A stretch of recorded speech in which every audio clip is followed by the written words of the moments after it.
Hello. More Friday meeting, not a Saturday meeting. Sorry, I'm late.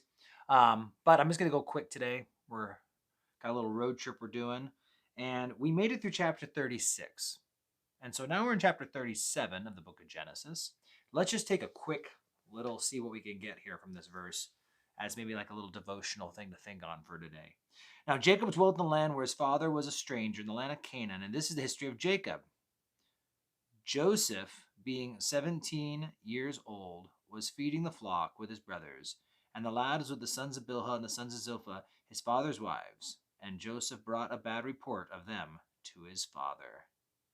Now, it's kind of a short introduction, and I'm going to keep today kind of extra short. So maybe what I'll do is this: I'll give us just a small technical and historical background here. In verse 2, we have this is the history of Jacob. Um, this event actually predates Isaac dying in chapter 35. So it's funny how these events are kind of changing and taking place and switching hands. If you do the math, this actually takes place before chapter 35, because Jacob writes about his father's passing, and then it's like the torch gets passed.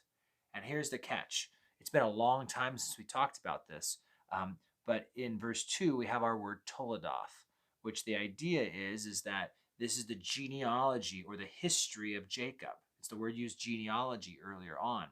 And we see it seems as if the story gets passed on from person to person.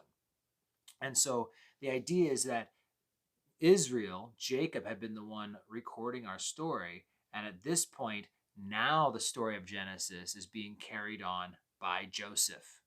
And so Joseph is now telling the story. And he is out in the field with his brothers, Dan, Naphtali, Gad, and Asher.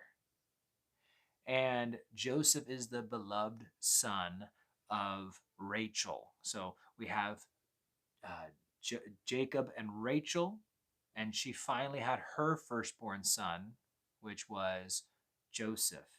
And because it was the firstborn son of Jacob's favored wife, it says in verse 3 that Israel loved Joseph more than all his children because he was the son of his old age, and he made him a tunic of many colors. Now, for what it's worth, uh, it's a translational deal where what exactly does that word mean has been something debated over time. Some believe it means it's multicolored. Other believes it actually could even be referring to a long-sleeved uh, garment.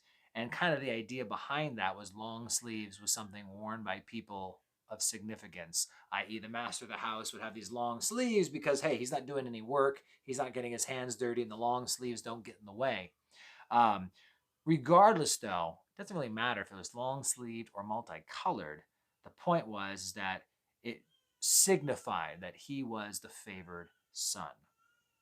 So, like I said, I'm keeping it really short this morning, but just setting the scene for as we move forward, and Joseph will be the author or the storyteller, or however you want to word it, for the rest of the book of Genesis from chapter 37 on down until the end. And so this sets the scene, and we're going to tomorrow be jumping into the visions and whatnot, 7:30 a.m. Pacific Standard Time. All right, I kept it short because I got places I got to go. But I told you guys I'd be here today. I didn't want to miss out like I did last time I had a meeting and forgot. So God bless you guys. Have a great day.